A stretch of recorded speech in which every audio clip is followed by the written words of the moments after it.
Olá, amigos, bom dia. São 1h30 da manhã.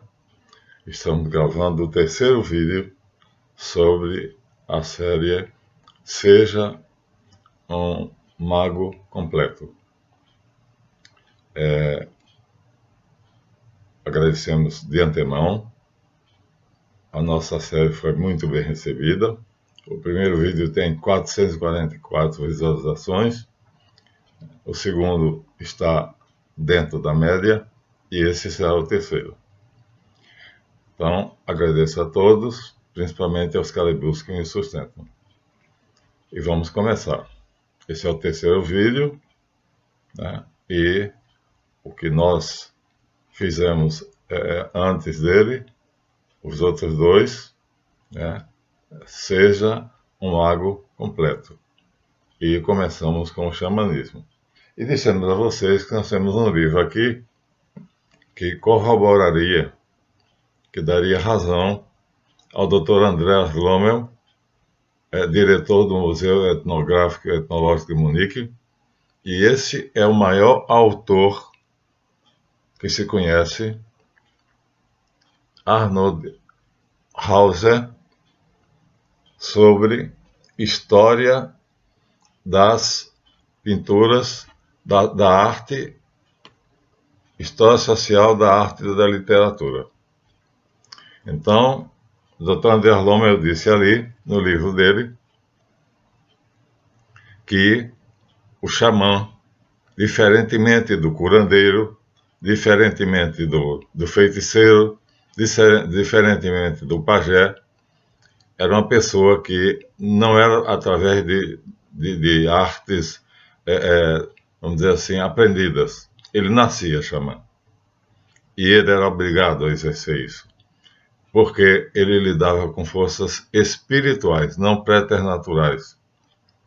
Mas nossa intenção é dizer que nós perdemos isso porque fomos burros. Então eu vou ler aqui um pedacinho, que já separei, né, do professor Arnold Hauser, mostrando como ele concorda com a questão de que o xamanismo era a forma mais primitiva e mais evoluída que o homem chegou a ter, e era a incorporação. Bom, na página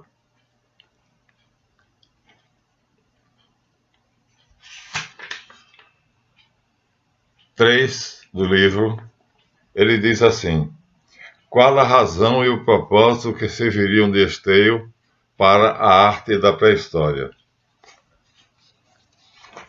A resposta que ele dá é a seguinte: a descoberta da existência de um mundo e de uma vida para além da morte. Todas as indicações apontam mais exatamente para o fato de que se tratava do instrumento de uma técnica mágica e, como tal, tinha uma função inteiramente pragmática, ou seja, prática, que visava alcançar objetivos econômicos diretos. Essa magia nada tinha de comum com aquilo que entendemos como religião, e pois não se conheciam orações, não se reverenciavam potências sagradas. Aqui tinha deusas dos animais, aqui ele deu um cochilo. Era uma técnica sem mistério. Era um procedimento prosaico, comum, a aplicação objetiva de métodos que tinham tão pouco a ver com o misticismo ou esoterismo atuais. Então, o desejo do xamã era ao mesmo tempo a representação e a coisa representada. Quando ele entrava em transe, o que ele desejava acontecia. Era a suprema forma de magia. Então, o desejo do xamã era ao mesmo tempo a coisa apresentada e ela se faria, se concretizaria. Então, o caçador e pintor do período paleolítico pensava que estava de posse do animal que ele pintava na caverna. Pensava ter adquirido poder sobre a sua alma por meio do retrato do objeto. Acreditava que o animal verdadeiramente sofreria morte se fosse retratado nas pinturas. A representação pictórica, portanto, ou seja, as pinturas das cavernas, nada mais era, seus olhos, do que a antecipação do efeito desejado. Ou seja, ele tinha o poder de pensar e concretizar. Arnold Hauser, concordando com André Rommel. Isso é xamanismo, viu? Ele está falando de xamanismo. Então, o evento real tinha de se seguir inevitavelmente a ação mágica do xamã. Não se tratava, portanto, de uma questão de função simbólica de substituição, mas de uma ação deliberada. Não era o pensamento que matava, nem a fé que consumava o milagre, mas o ato concreto, a representação pictórica. Vou dar um pulo aqui,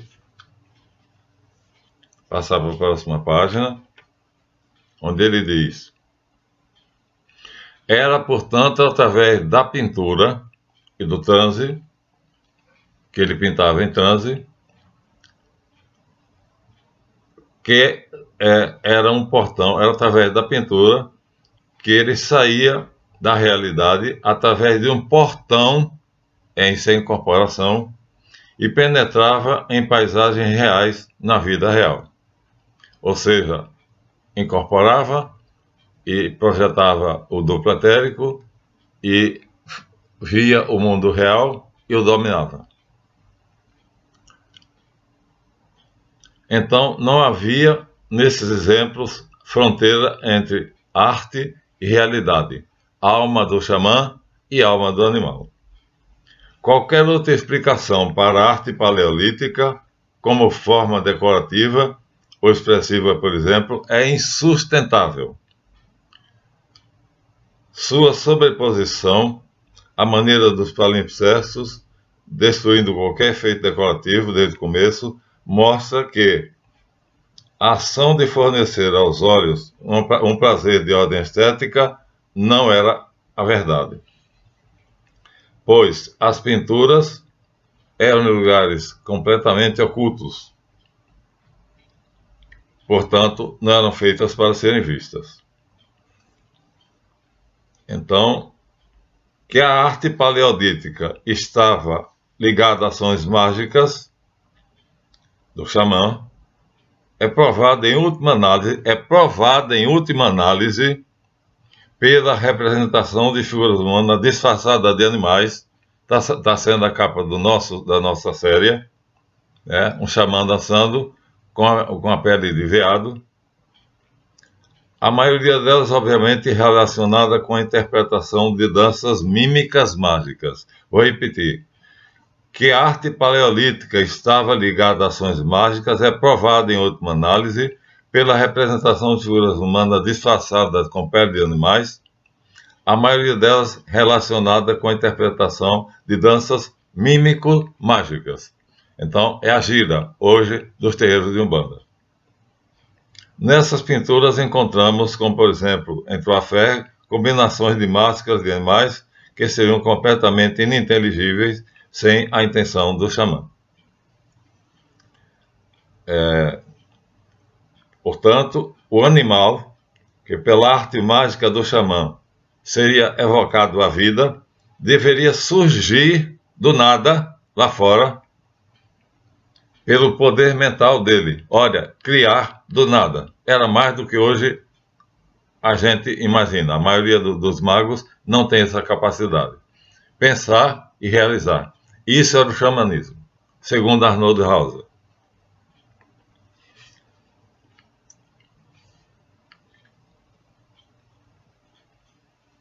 O animal que por artes mágicas seja evocado à vida deveria surgir como contrapartida do manual da pintura, mas só poderia ganhar existência se a cópia fosse fiel e genuína.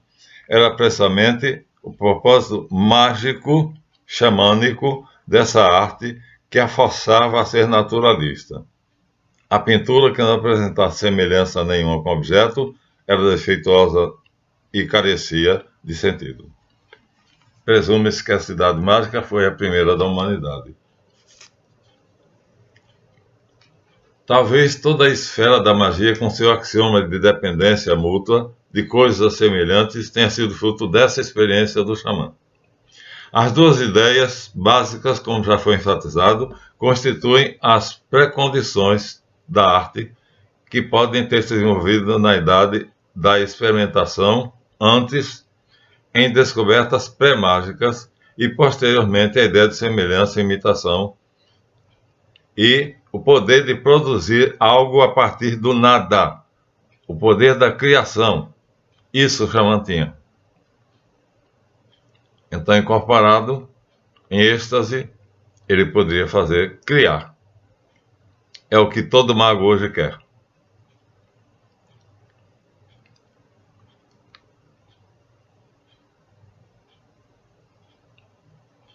Pronto. Acabou. Então, qualquer ideia contra isso é inadmissível, diz Arnold Hauser na História Social da Arte e da Literatura, dando assim razão ao Dr. Andreas Lommel, que é antropólogo, paleontólogo, etnólogo e diretor do Museu de Etnologia e Etnografia de Munique. Então, minha gente, perdemos o fundamental quando a Umbanda, que é a nossa atual herdeira, seria a atual herdeira, abandonou essa experiência, essa capacidade, que era natural, incorporação. Com essa incorporação ele fazia danças, ele era pintor, decorador, dançarino e a gira, portanto, dos terreiros. E depois, então, ele caía e ali, inerte, a alma dele, ou seja, a projeção do duplo etérico, saía do corpo e ele via o mundo real e adquiria o poder, segundo Arnold Hauser, de concretizar o que a tribo precisava.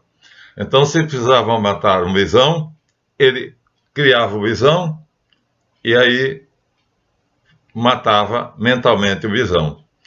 Olha, quando os caçadores iam realizar a caça, o fato acontecia exatamente como o xamã tinha mentalizado. Então, aqui está, portanto, a minha recusa, ao fato de que a Umbanda se degradou, aceitando a ideia da reencarnação, e o candomblé nem se fala, mas nós vamos ter que tocar nele. Então vejam bem, nós estamos falando da Idade da Pedra, do Paleolítico, 12 mil anos atrás. E estamos mostrando a maior autoridade, já mostramos uma, Dr. Andreas Lommel, agora Arnold Hauser. Então, minha gente, eu sou pesquisador e sou professor de História de religiões comparadas e mitologias comparadas. Interessante que no vídeo anterior, Miguel Unamuno, estudando o xamanismo, ele diz que há um xamã moderno que se chama Inácio de Loyola, da insigne família nobre de Loyola, que fez um manual de xamanismo que ele aplicava. Ele foi parar na Inquisição 3 vezes, por causa do que está aqui. Exercícios Espirituais de Santo Inácio de Loyola. Eu tenho um livro. Eu tenho como fazer. Li muita coisa daqui. Então aqui está toda a instrução de como se tornar um xamã. Aqui está toda a instrução de como se tornar um xamã. A maçonaria, revoltada com essa capacidade e esse poder que esse homem descobriu, descobriu assim, veio como era natural, da mesma maneira que no Paleolítico, fez com que a maçonaria passasse a chamá-lo de o Papa Negro. porque ele passou a ter tanto poder que o Vaticano deu a ele a condição de governar através da ordem dos jesuítas as Américas que estavam sendo conquistadas pelos templários, né, pelos maçons em geral, pelos Illuminati, para tornarem aqui o Novo Mundo o paraíso dos Illuminati, das sociedades secretas. Então, a maçonaria odeia ele. Odeia ele. E todos os outros jesuítas que ele foi o primeiro. Então, minha gente, eu tenho um manual de xamanismo, eu sou um xamã, e aqui está para quem quiser, está na praça, compra, Exercícios Espirituais Santa Sorella, compra e faça. Se bem que não era assim. Ali ele induz as pessoas a se tornarem xamãs. Mas ele próprio recebeu esse dom, essa capacidade, do mesmo modo que os xamãs da Idade Pré-Histórica. Agora, vamos aqui ao seguinte. O livro agora é Misseriade. É a maior autoridade em história, mitologias comparadas. A maior autoridade, ó. O conhecimento sagrado de todas as eras. Vamos abrir aqui, está marcado. Mesopotâmia. Cosmogonia mesopotâmica. Cosmogonia mesopotâmica. O que vai acontecer aqui? Vou ler assim rapidamente. É um longo poeta, é um longo poema épico da criação. Mas os criadores originais, que são Apsu e Tiamat, depois decidem se voltar contra os próprios filhos, que eles são os pais dos deuses, e aí vai matá-los para retomar o poder. Esse é o resumo do que está aqui. Não é o importante. Então, Apsu, o genitor dos grandes deuses, dirigiu-se a Tiamat, sentados perante ela, tocando pareceres sobre os deuses seus filhos, e dizendo, resplandecente Tiamat, tenho aversão ao comportamento deles. Vamos matá-los para que volte a tranquilidade e tenhamos de volta o nosso sossego. Página 76. Agora vai ficar bom, viu? É agora que vai ficar bom.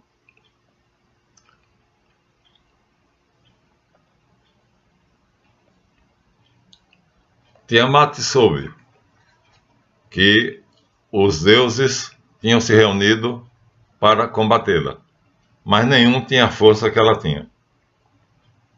Então, Apsu é morto por Enki, que é pai de Marduk.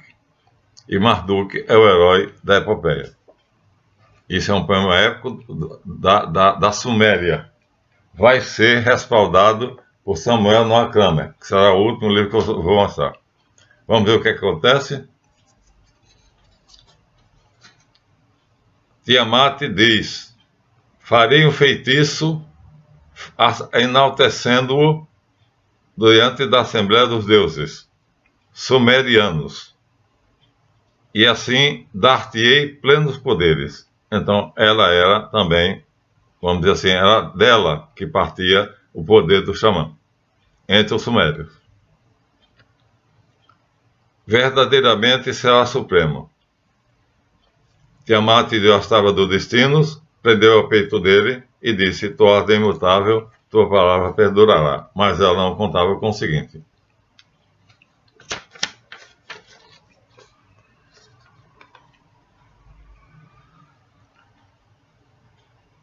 De repente, Anshar, que é um dos deuses filhos de Tiamat, pede ajuda a Enki e diz, vai e enfrenta Tiamat. Ele mata Apsu, mas não tem coragem. Então ele diz, Anshar, depois de matar Tiamat, que é Enki, informa Marduk do plano de Anshar e aconselha a apresentar-se e destemidamente Marduk obedece. Anshar, o herói, imediatamente tranquiliza-se. E aí o que é que acontece? Marduk faz uma coisa fantástica. Um tipo de xamanismo que nós vamos insistir. Ele diz: meu pai lutou contra o Criador dos deuses, Apsu, e o venceu. E eu vencerei Tiamat. Mas quero 10% do poder dos 300 deuses. Então havia 300 deuses. E ele tinha o poder dele, Marduk. Marduk quer dizer mestre. Era filho de Enki. Mas Enki teve medo de enfrentar Tiamat. E ele disse que vai. Mas vai de que maneira? Ele vai somente ser os 300 deuses passarem diante dele e te derem 10%, ou seja, é um tipo de transmigração da alma, né, do Deus do Sol, que vai dar a ele a capacidade de controlar a luz do Sol, para da escuridão ou dia, do Deus da Lua, do Deus da fertilidade e assim por diante. Então, o Anshar aceita.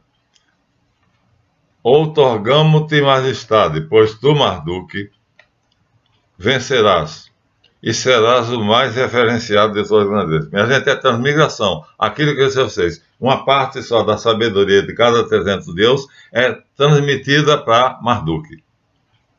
Tá? É uma forma de xamanismo. Outorgamo-lhe majestade sobre o universo inteiro. Então os 300 deuses passam e cada um dá 10% do seu poder para ele, como Elias fez com Eliseu. Os deuses, então, depois que terem feito a transmigração para Marduk, aqui não tem transmigração, diz: destrói esse pedaço de tecido. E pega um pedaço de tecido. Ele pensa e o tecido some, desaparece. Agora reconstrói. Marduk pensa e o tecido reaparece. Então, agora o destino dele estava traçado entre os deuses e seus pais, e ele foi partir ao encontro do triunfo da proeza que faria. Vejam só, um tipo de transmigração em que os 300 deuses passaram para ele poder. Então ele estava reunido nele, né, por transmigração, o poder de 300 deuses. O que é que ele faz? Marduk construiu um arco, fixou-lhe bem a corda, levou uma massa é um martelo, empunhou-a e à sua frente colocou o relâmpago. Então, um dos poderes dos deuses era a atmosfera, controlar a atmosfera. Enlil deu a ele o poder sobre o relâmpago. Fez uma rede para envolver Tiamat. Postou os 4 ventos para que ela não pudesse escapar. Vento é exatamente o que nos terreiros, eu frequentei 5 anos, se chama aos espíritos que incorporam no médium. São chamados ventos e não espíritos. Porque em hebraico, ruá, tanto significa vento quanto espírito. E o hebraico é descendente do acádico. Então, depois que ele chamou o vento sul, o vento norte, o vento leste, são espíritos que ele incorpora. O vento oeste, junto ao seu lado, trouxe a rede dádiva de seu pai Anu. Libertou Imhulu, o vento do mal. Quem é de vocês que não vai identificar Imhulu com Omulu? E Omulu é o quê? É a entidade da Umbanda hoje e a entidade do Candomblé hoje. Aqui diz, ó, claramente, tá vendo? Ó, os ventos que ele controlava, o relâmpago, ele convocou todos esses, porque ele tinha um poder dado pelos deuses, e aí libertou Omulu, aqui no original Imholu, o vento do mal. Além desses, o vento quádruplo, o cetro, o ciclone, tal. Então o príncipe conseguiu matar Tiamat. E a partir daí, os deuses após ter matado Tiamat, então o tornaram o líder. Ele destruiu toda a tropa que ela colocou contra os deuses filhos dela. Aqui está, portanto, Omulu com o nome de Imhulu. É difícil fazer ligação? Não, vou dizer mais. Babaluaie, Obaluaie. Inanna, é Nanã. Então aqui nós temos, da Suméria, ainda Suméria, ou seja, estamos saindo já do Paleolítico e já estamos na Suméria, que já não é mais Paleolítico. Paleolítico são 12.000 anos, a Suméria são 7.000 anos. E aí nós temos aqui um exemplo da transmigração e de que os nomes das entidades de Umbanda hoje, todas vêm do acádico, que é uma língua derivada do sumério. Então, Imhulu é Umhulu, Babaluaie é Obaluaie, e Inanna é Nanã. Isso ninguém vai ter dificuldade de entender. E dizer que ele dominava os ventos, os espíritos, porque Ruá, em hebraico, quer dizer tanto vento quanto espírito. Estão convencidos, então, que nós perdemos? Isso aqui é 7.000 anos atrás. Paleolítico é 12.000. Aqui estamos há 7.000 anos. Mas ainda há a herança do xamanismo. Só que agora aqui com a transmigração das almas. Isso vai ser confirmado, finalmente, pelo último livro que eu vou mostrar. Já estamos a 26 minutos, que é Samuel Noah Kramer. A história começa na Suméria. Está marcado. É um texto longo, mas o que interessa é a Bíblia e todos os outros livros religiosos posteriores foram cópias da primeira cosmogonia e da primeira cosmologia, que era sumeriana. Aí aqui no meio, ele faz uma discussão sobre filosofia e cosmologia, e ele diz que as ideias cosmológicas ele é perito em Suméria. A história começa na Suméria. Deixa eu tirar o plástico. Samuel Noah Kramer. Ou seja, é muita concordância de muita gente boa para que vocês duvidem. Então, ele diz, o Sol, a Lua, os planetas, as estrelas e suas qualidades de luminosidade, o mar primordial, tudo dependia do xamã. A criação de corpos, a criação do universo,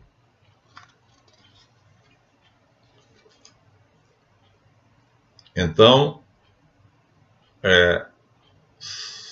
era, portanto, cada um desses seres invisíveis, portanto, os espíritos que incorporavam nos médiuns,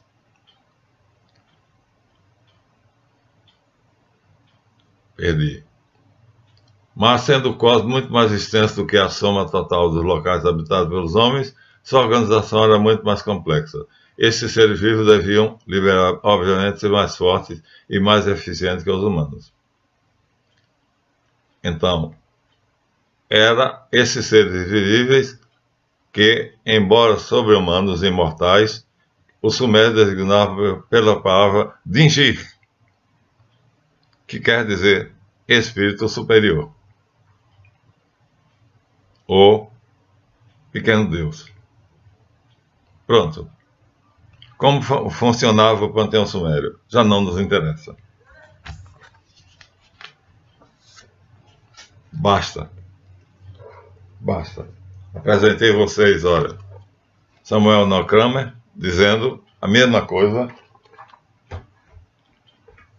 Os dois falam sobre a Suméria, Michel Eliade e Samuel Noah Kramer.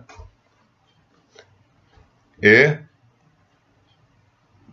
mostramos a vocês um manual de xamanismo que eu possuo, que é os exercícios antinassola, como se tornar um xamã, e o ódio da maçonaria ele foi tão grande que escreveram esse livro para o Negro. Então tudo isso mostrei para vocês. Eu li esse livro no seminário e é absolutamente um manual de xamanismo. Está na praça. E, finalmente, tudo isso foi ligado, porque eles são sumérios no ano 7000, e tudo isso foi ligado à pré-história por Arnold Hauser, que foi o primeiro que eu li. Então, considero provado a minha tese de que a maior besteira da Umbanda foi abandonar o xamanismo e passar a acreditar na idiotice da reencarnação, e aí não era reencarnação, eram espíritos preternaturais ou até sobrenaturais que incorporavam no xamã. No caso do Marduk, que quer dizer mestre, houve a transmigração, e ali nós temos nomes que não tem como vocês não ligarem a Umbanda atual e ao candomblé atual. Omulu, escrito Imhulu, Babaluayê, que é o Baluayê, e Inanna, que é Nanã. Tem outros, mas esses são os que eu me lembro de memória. Então, minha gente, a minha indignação é: a Umbanda teria que se manter pura como estava ali. Esse é o terceiro vídeo, como ser um mago completo, e agora estou provando para vocês com a literatura que não é brincadeira. São autoridades indiscutíveis no mundo dos eruditos. Então, pobre Umbanda, que deixou essa linha, que vinha da pré-história, com xamã pré-histórico, como eu li no Dr. André Romeus, que passa pelo Arnold Hauser, que confirma. E depois nós vamos ver na Suméria, através de Mircea Eliade e de Samuel Noah Kramer. Pronto. A Umbanda perdeu isso. Perdeu quando adotou a idiotice da reencarnação em vez da incorporação, simplesmente. Bastava a incorporação. Era esse o poder do xamã. Pela incorporação e pela projeção do duplo astral, ele dominava os espíritos que estavam no astral, no plano etérico, no plano mental. Isso ainda há, mas agora é sujo, manchado pela ideia da reencarnação, que não tem nada a ver ali. Estamos, olha, 7.000 anos, ainda temos a tradição xamânica do Paleolítico. Vamos parar aqui e espero ter provado a vocês, né, que a Umbanda e sua eterna doutrina, o livro que eu mostrei no início, perdeu muito. E nós gostaríamos de restaurá-la. Eu tenho ligações, porque eu sou um mago caldeu, além de ser um xamã. Bom, dou por encerrado esse vídeo, que será o terceiro da série Como se tornar um mago perfeito. E vai ter outro. A série deve ter uns 10 ou 12, porque eu vou chegar até a Umbanda atual. Estou longe. Comecei no Paleolítico, 12.000 anos atrás.